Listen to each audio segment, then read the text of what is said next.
Hello, custom creator here. Danny Lee, OGT. My partner in crime over there, OGL How we Schmidt. doing? Today's going to be a delight.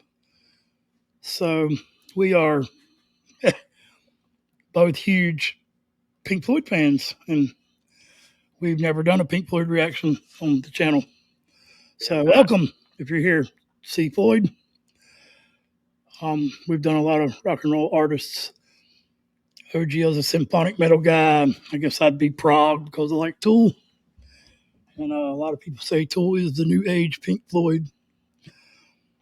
So, mainly because of the lights and the psychedelics and such. This I think album, it's like go ahead. Just gonna say I I've was gonna never say heard it's sort this. of like the expansiveness of the sound. I think also is similar between the two bands, Tool and Floyd. But yeah, I'm not familiar with this.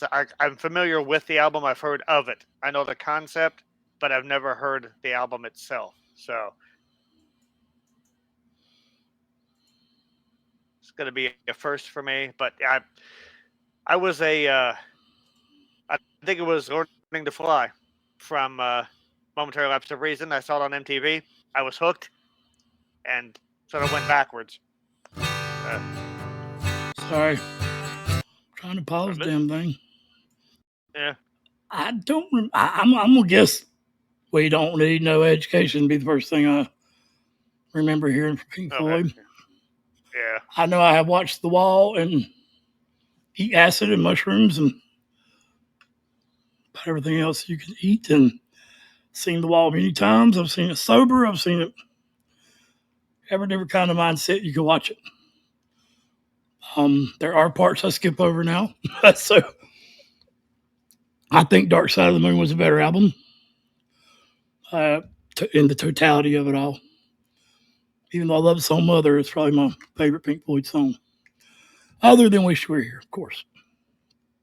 Wish You Were Here was off of what album? Wish You Were Here. Yeah. That's the album Shine On You Crazy Diamond was on, the one about Sid, right? Yes. Yes. Now, this is not Sid. This is Roger Waters and David Gilmour. Right, okay. I do believe around this time there were tensions in the band. I think the keyboardist, Richard Wright, was fired 2 years after this came out.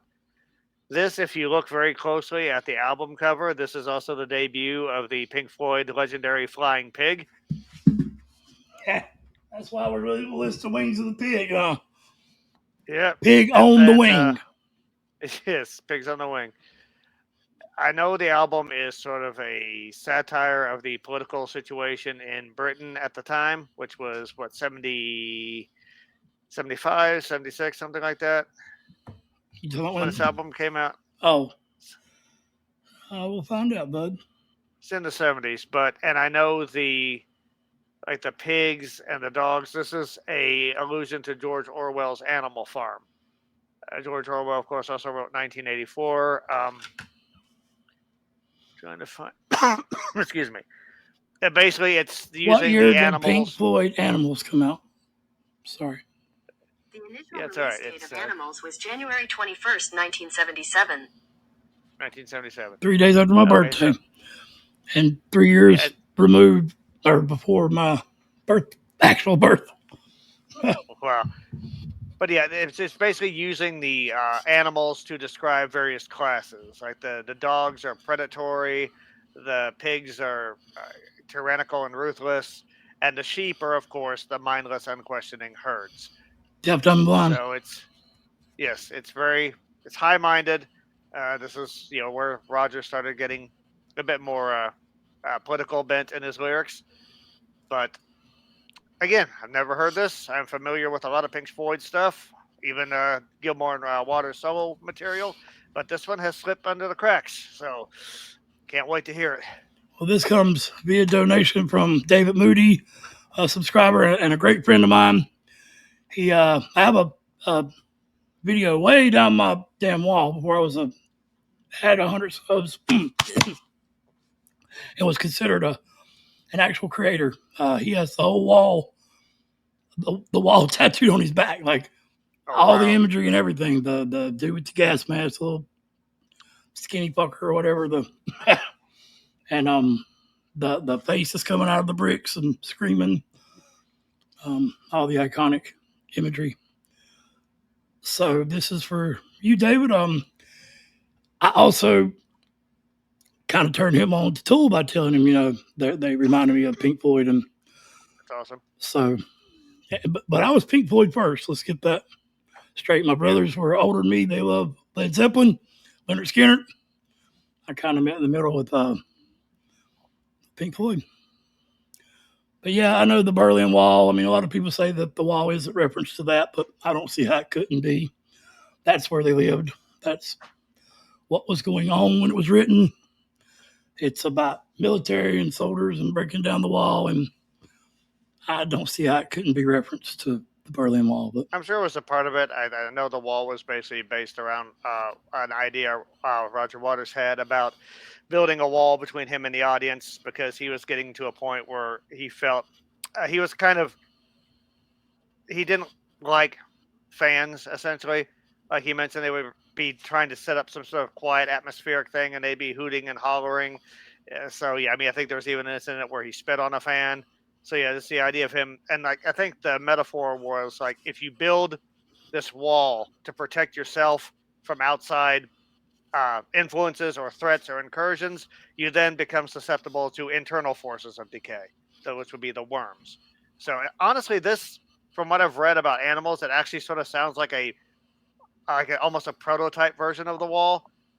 So once again, I'm interested in hearing it, because obviously the wall is legendary. I do agree with you. Dark Side is a better album consistently, but when the wall hits its stride, like with Comfortably Numb or Hey You, it's unbeatable. Yeah, I agree. I love I forget what it's called, with the flowers saying, "What shall we use to fill the empty?" Yeah, that was cool. And I love Floyd, man. I always have. But as far as building the wall for the crowd, maybe you should just not be Roger Waters. You might not have that problem. So he ain't grew up yet. I love him to death, but I mean, my God, man. Just talking about people judging you, damn. Yeah, and leave David alone, damn it. Yeah, it's again, try anyone who's not read the Saucer Full of Secrets book. It's basically sort of a Pink Floyd biography. It's amazing. Like it's these very well off middle aged men feuding like preschoolers. Oh yeah, it is amazing. But in doing so, they've created some pretty amazing music. So, but yeah, I love that. Maybe you should just not be Roger Waters. My favorite member of the band is Syd Barrett. I mean, I know he was only there for 2 albums, I believe. And yeah, really sad what happened to Syd. Yeah.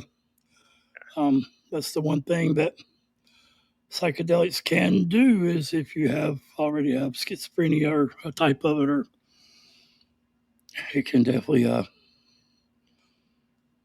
kick it in, and you may never come back. Right. But Syd lived a long life. He just wasn't happy, or did seem to be. All right, so let's get into it. I'm excited. We're going to do the prelude here, and we'll do the whole album, but we're just going to do track 1 and 2 today. Dogs is track 2, right? And this is Pigs on the Wing. Pigs on the Wing. Part 1. Yeah. Remastered. So thank you for sitting through our little bit of yapping here. We're not going to pause a whole lot during the song itself, because the song is really long, and it's Pink Floyd, so we're probably going to be sort of entranced. But yeah, so thank you very much for sitting through our babbling there. But both of us, it's like we're big Floyd fans. Yeah, there's a lot to talk about there, a lot of history. I got my Mario shirt on. I'm ready. Let's do it, sir. Damn, I just dropped my camera. Hold on.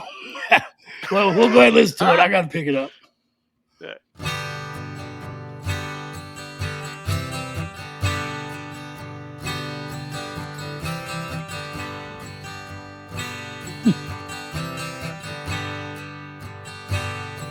If you didn't care,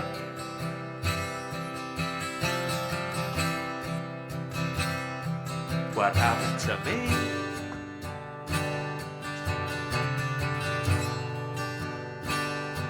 And I didn't care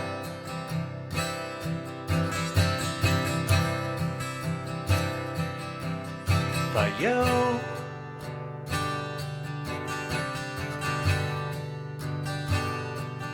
We would zigzag our way through the bottom of pain, occasionally glancing up through the rain, wondering which of the brothers to blame.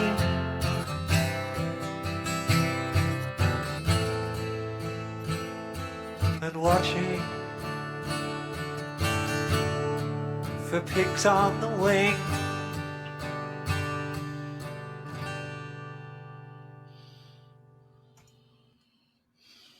Well, I know, real quick, I know Roger has said that when Sid had his complications, that he had to basically learn how to write those tricky stanzas and odd signatures and odd lyrics that just worked, and like only Sid could do.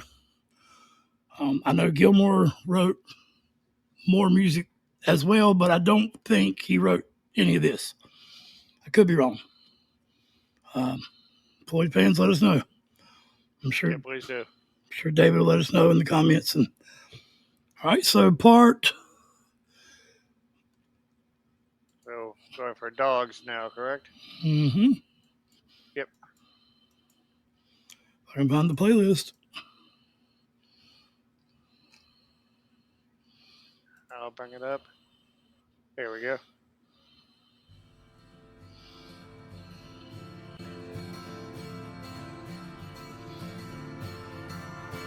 Those acoustics sound so good. Yeah. No one sets a mood like Pink Floyd. Nobody.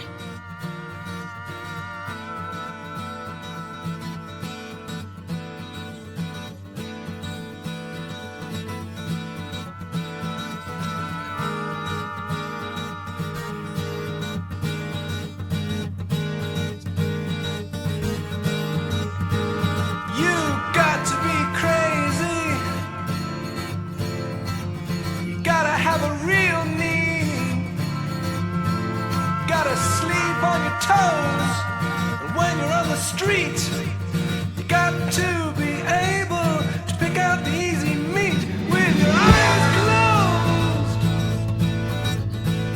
Then moving in silently downwind and out of sight. You got to strike when the moment is right without thinking.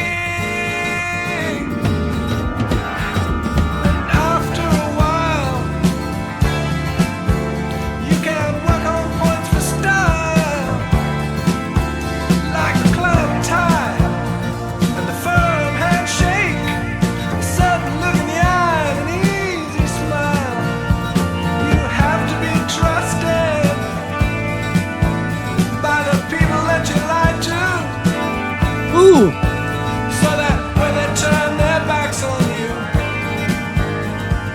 you'll get the chance to put the knife in. Ooh, a drum.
I got to share these lyrics.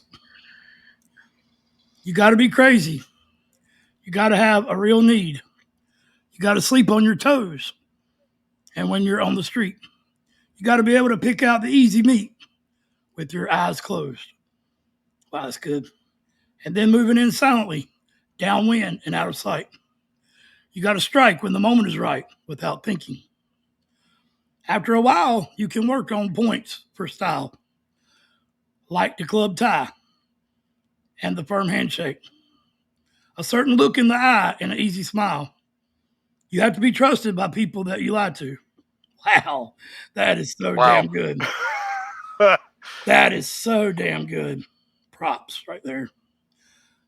So that when they turn their backs, you'll get the chance to put a knife in. Oh, okay. I know Tool was inspired by Pink Floyd. That's where the jerk off lyrics comes from. Or no, that's Undertow. That's yeah. I remember. But anyway, that is so good. Where the hell did I find it at? Oh, you have to be trusted by the people that you lie to, right, so that when they turn their backs on you, you'll get the chance to put the knife in. Ooh, you got to keep one eye looking over your shoulder. You know it's going to get harder and harder and harder as you get older. And in the end, you'll pack up and fly down south. Hide your head in the sand, just another sad old man, all alone, dying of cancer. Jesus. I mean, I'm not inspired, but I like it. Yeah, Roger's a very insightful lyricist, but man, there's a bitter streak there that just runs all the way through it. It's okay. First of all, I could listen to David Gilmour solo for hours. Just a fantastic tone. I like how he was sort of like using these cutoff phrases to sort of mimic Roger Waters' vocal stylings. And honestly, this is as close to nice as you're ever going to hear Roger sound vocally. Like his voice actually has some clarity and some sustain. He can actually do some things melodically here. If you're familiar with like a lot of his later work, where it's mostly sort of whispers and spoken word and the occasional wail, it's sort of nice to hear this range of vocal expression from him. But his style of phrasing and whatnot is unmistakable. Like there is definitely a Roger Waters vocal that you can pick out pretty much anywhere. Yeah, you can tell. Like his use of like emphasis on certain words to draw you in, and like again, just the quick cutoffs, and yeah, it's a very signature style. It's not polished, obviously, but it's very effective.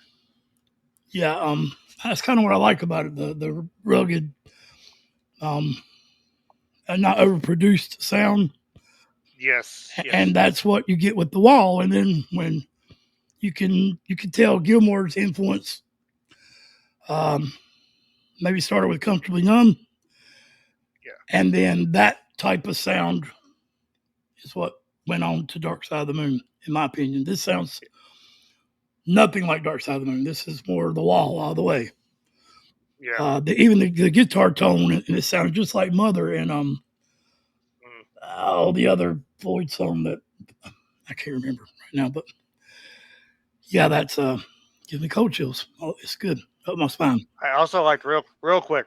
I like how in the lyrics he was talking about like moving downwind and not being spotted, and like basically he's talking about the actions of a predatory animal, and then he's talking about that you can go for points for style, the handshake. Like I like how he paralleled the actions of a predatory animal with, for lack of a better term, like a socially predatory human.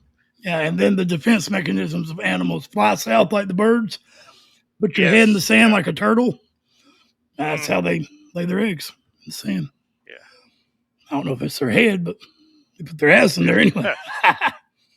And I don't know who the old man dying of cancer is, but it may be like a cancer inside of your ego. Who knows? Yeah. I'm not going to pretend I can get in Roger's head. I can't. Not quite sure that's a place you'd want to spend any time. I'm not going to lie. It'd be fascinating. I'd tip my hat, look around, and leave. Yep. All right, let's do it. All right.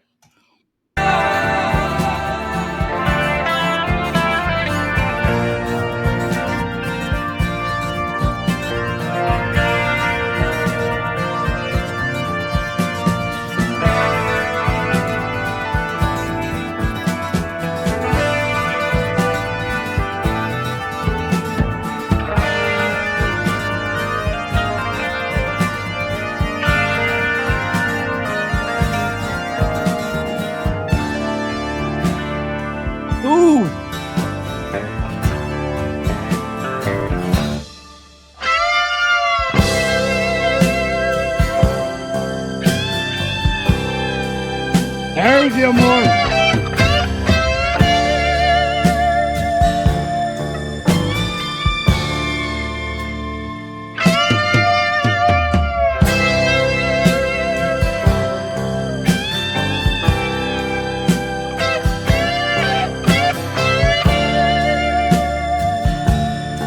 I just want to give a shout out to the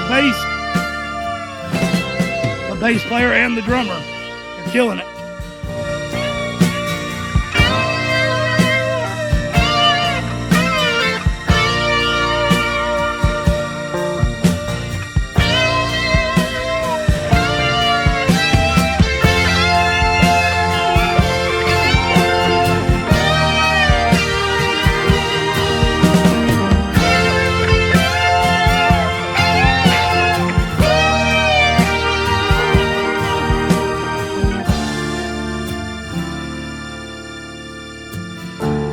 Also, the production on this is amazing. So good.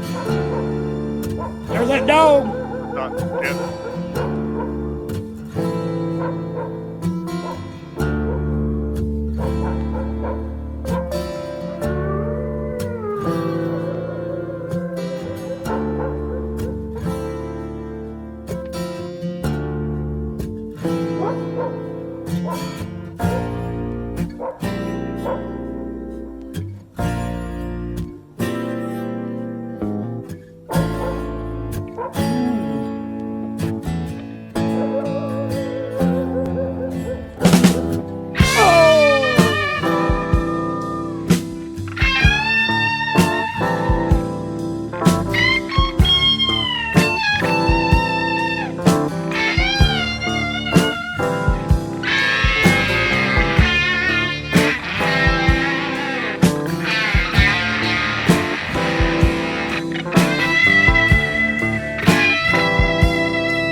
And when you lose control, you'll reap the harvest you have sown. That was Gilmore. First time I heard him. The harmony there. I'll go ahead and read these Yeah, words. yeah. I just want to. Gilmore was amazing. I'm not taking nothing away from that. Was an amazing. Why is this song not listened to more and talked about more? This album, I mean. But I'm tripping over my damn words. The bassist and the drummer are absolutely murdering this track too. Yeah. That was as cohesive as I've ever heard Floyd in one stanza. I mean, the bass and the drums were so prominent, and the production, as you're talking about, was so clear. Yeah. The difference, you could easily hear the guitar from the bass from the drums. Man, this is really, really good. Thank you, David. He told me, man, you're gonna love it. Like there was a bit where it's like it reminded me of Hey You actually, where he had like two guitars playing. Like there was one in this ear, one in this ear, and then there was another one, like a third that sounded more distant, that was just like plugged right in the middle and in the back. Like that's amazing, like specialization. And then like on the solo, there were bits where his guitar actually sounded like a barking or yapping dog. Yeah, and the acoustic guitar is playing G, which is a major chord, and some minor. It may be a G minor or a D minor or an E minor. I mean, but it's just alternating back and forwards, and it has a dizzying effect. It's very hypnotic. Yeah, it's majors and minors aren't necessarily supposed to be played back to back like that, Right. or not traditionally. then again, this is not a traditional band. So most definitely not. And when you lose control, you'll reap what you have. You'll reap the harvest you have sown. As the fear grows, the bad blood slows and turns to stone. And it's too late to lose the weight you used to need to throw around. It's pretty good. So have a good drown as you go down, all alone, dragged down by the stone, stone, stone, stone, stone, stone. I got to admit that I'm a little bit confused. We'll just leave it there, Roger. Yeah.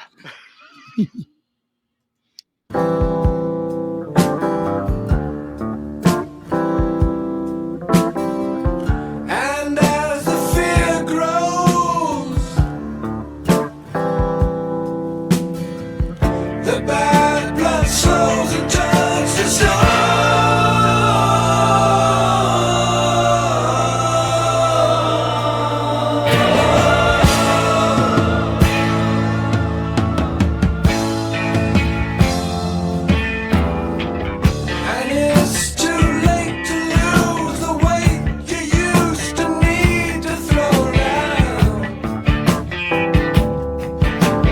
Funky. So have a good drown as you go down all alone, dragged down by the stone.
confused.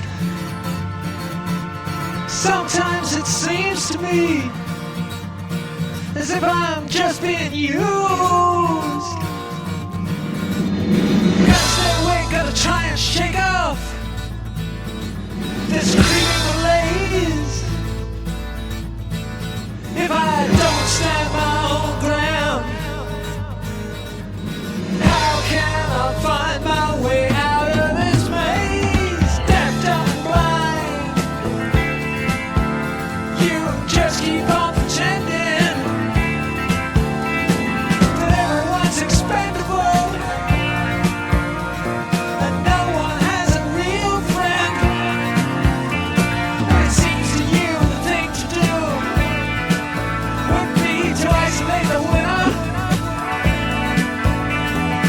Everything's done under the sun, and you'll believe what hard everyone's a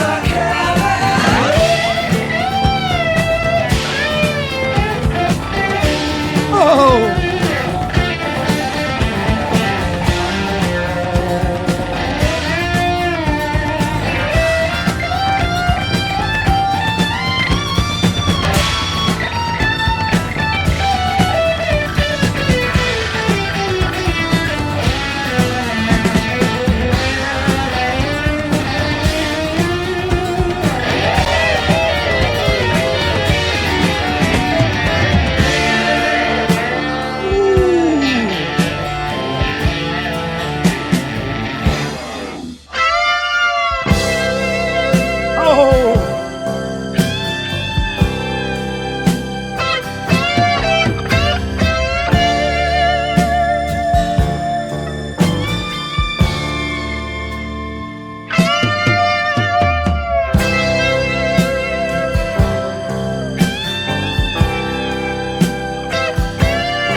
Man,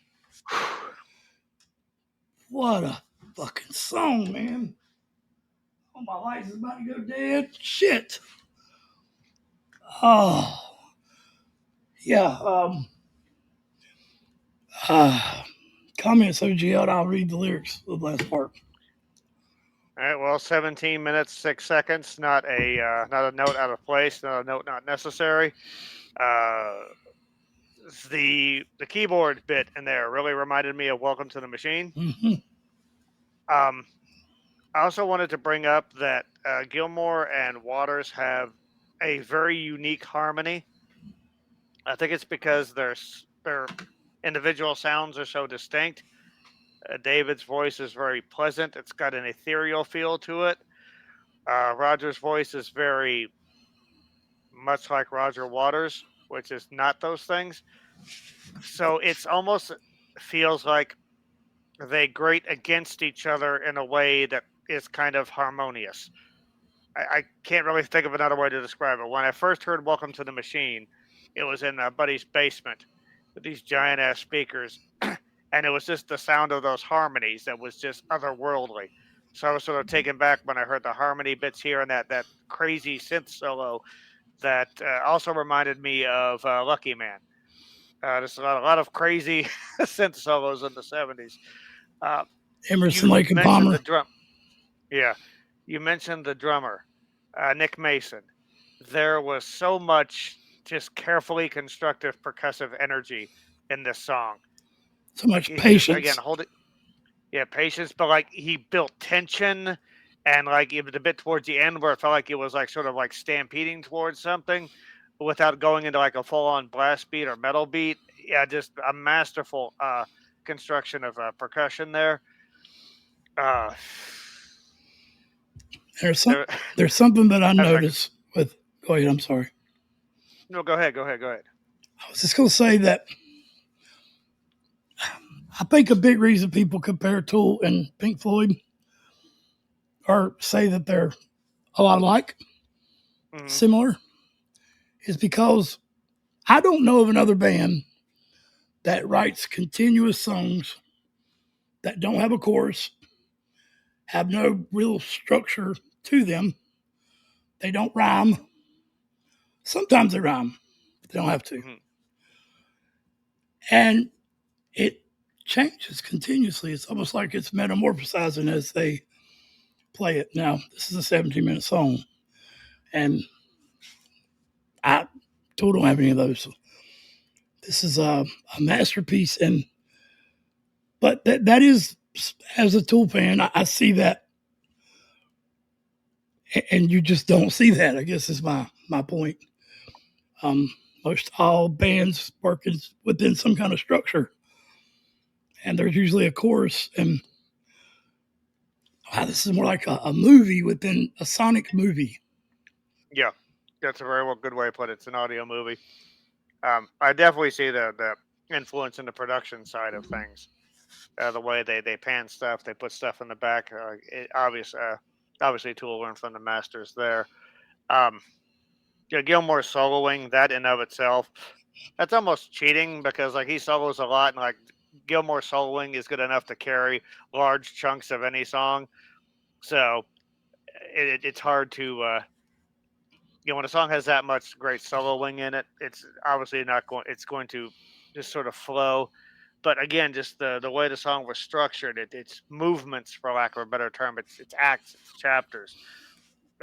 I've never heard anybody play like Gilmour. Steve Rothery is the closest I've ever heard. Steve Rothery and Marillion plays a lot like David Gilmour. I'm wondering what the the barking dog that was used was. That maybe to like give the feeling of being chased like a pack of dogs or something. I'm not sure. I will say that there's a song from one of Roger's solo albums called "Amused to Death" that also has a dog barking in a similar manner. So now that I've heard this, like that definitely feels like a callback. But again, that's just part of the audio experimentation that is Pink Floyd, and I don't think a whole lot of bands, really any of them, could get away with that, with having that much dog bark in their song. Well, I think the howling was actually made with musically. Yeah. Oh yeah. I mean, like like I said, there were solo bits where Gilmour was obviously making his guitar sound like like a howling dog or a barking dog, which was just awesome. And if you think about it, balance is a big key for this band: contrast, friction, balance. Make sure it's harmony with chaos and melodic with sturdy, nasty, deep. And the idea of a dog, you can say, well, they treat you like a dog in a bad sense, or you could say, man, you got it good as a dog does, like so. It's kind of a funny word, kind of like shit. Like we talk about that all the time. How you can use it good and bad ways. That's the shit. Yeah. That shit stinks. That shit smells good. Dog is kind of a. I can't figure any other reason for him to use it. So I got to admit that I'm a little bit confused. That's where I stop. Sometimes it seems to me as if I'm just being used. It just seems that way to you, Roger. Sorry. Got to stay awake. Got to try and shake off this creeping malaise. Now, Wordsmith, tell me what malaise means. Well, for lack of a better term, lethargy, kind of like a mental fog. Okay. Ability to concentrate, just lack of motivation, that sort of thing. If I don't stand in my own ground, how can I find my way out of this maze? That makes sense. Yep. Deaf, dumb, and blind, you just keep on pretending that everyone's expendable and no one has a real friend. And it seems to you the thing to do would be to isolate the winner. And everything's done under the sun. And you believe at heart everyone's a killer. It sounds like paranoia. Hell, this could be about Sid, man. I don't know. Or it might be about David trying to take Sid's place. You never know, Roger. I mean, it could. Right. It's so great songwriting. Definitely some layers operating, yeah. And then they go through the big solo, and then the tempo changes up, and more acoustic comes in.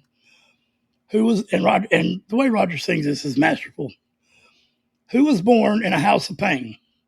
Who was trained not to spit in the fan? That goes along with what you was talking about, spitting at the fans. Yeah. Who was told what to do by the man? Who was broken and trained personal? Who was fitted with collar and chain? Who was giving a pat on the back? Who was breaking away from the pack? Who was only a stranger at home? God, that's a good line. Yeah. Who was ground down in the end? Who was found dead on the phone? Who was dragged down by the stone? So I don't know about the damn dead on the phone. That's almost like what we just experienced with the social media thing being called out for it ever was. Yeah. That's just what it makes me think of. I know there's a lot of phone in the theme of the wall, with him calling home to and the one, it's the United States calling, please. Is there someone beside your wife there to answer, maybe? I'm sorry, she hung up. And you got the dial tone that takes into the next song, but also I think there's a dial tone right before Comfortably Numb comes on. Yeah. It's interesting you mentioned the sort of the duality of the imagery of a dog, and that, like you said, treat it like a dog, but the dog is also can be seen as loyal and, faithful. In the beginning, he's talking about the actions of a predator. And like I said, wild dogs are predatory. Oh, yeah. But now in the end, he's talking about who was fitted with collar and chain, who was broken, who was given pat on the back. So now he's essentially talking about being domesticated. As what a dog is, because they have wolf. I mean, pretty sure dogs came from wolves. Yes. And the more wolf in the dog, the harder it is to domesticate. But then who broke away from the pack. So yeah, his use of the dog imagery, I guess that would be that's an analogy, metaphor. I think I'm getting that right. But yeah, it's masterful. I mean, say what you will about Raj, he's an amazing lyricist. Just I give it up for him. just smile once in a while, but it's not that bad. I'm almost sure the last line, who was dragged down by the stone, is holding a grudge. Throwing stones, casting stones. Yeah. Throw away the stone. Get rid of the grudge. Maybe the dead on the phone is trying to call the woman that won't answer, this screwing the other guy. It was in the wall anyway. I don't know. I'm interested to do the rest of the album now. I think "Dogs" is the most celebrated song on the album, which Understandably. should be, yeah. Yeah. And there's another pig the wing on the pig on the wing. Pigs on the Wing Part 2. Yeah, Yes, and then there's another song, and then there's Part 3. So yeah, guys, thank you for enduring this really long reaction, but it's a 17-minute song, so yeah, 47 and I minutes. think we did a good. Yeah, we did what we could, pausing it minimally, but yeah, sometimes you have to stop and talk. Otherwise, we'd forget. We'd just be zoning off into music. And if you're in the Pink Floyd, then you already like the really getting into the song and just kind of.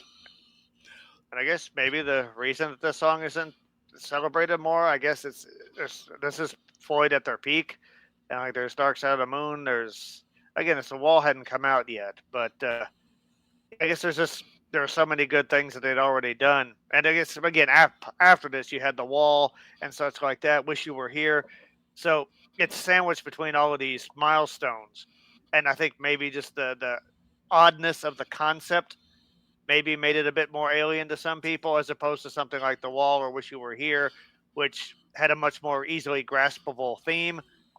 I think maybe the Animal Farm analogy was a bit odd, at least maybe to people in America, but it definitely deserves to be mentioned in the same light as your Shine On You Crazy Diamonds and You're Another Brick in the Wall and stuff like that. It's a masterful work, no doubt.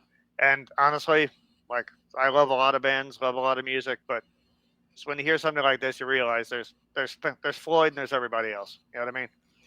Yeah, I mean, definitely there's times that you don't want to retrospect and reflect and get all deep into your psyche and all that, but man, when you do, it's rewarding and you get something out of this type of music that you just can't get out of most anything else. And the interludes that are so weird titles, weird sounds, and put within, but that leads you into songs, it takes you out of songs.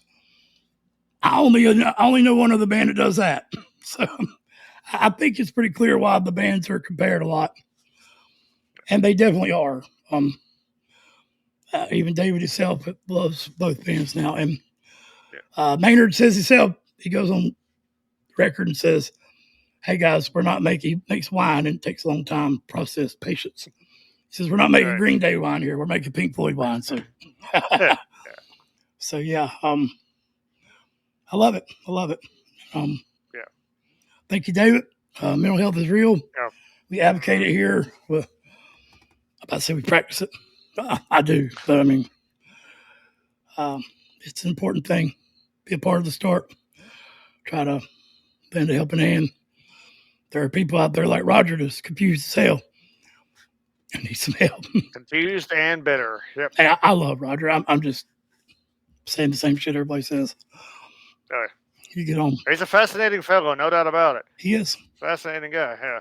He's got a great bit on Joe Rogan's podcast where he talks about Sid Barrett. Yeah. He's got a lot of shit for that too, but it's interesting either way. Yeah. All right, man. Much love. Unity is the key. Lines in the sand. It's bullshit. We need to come together, join hands, and sing fucking Kumbaya or something. I don't know. We'll sing Pink Floyd. There you go. I love this. Thank you for being with us. You good, OGL? Oh, yeah. All right. We're going. Perfect soundtrack for a little introspection. Exactly. OGT, OGL, howdy.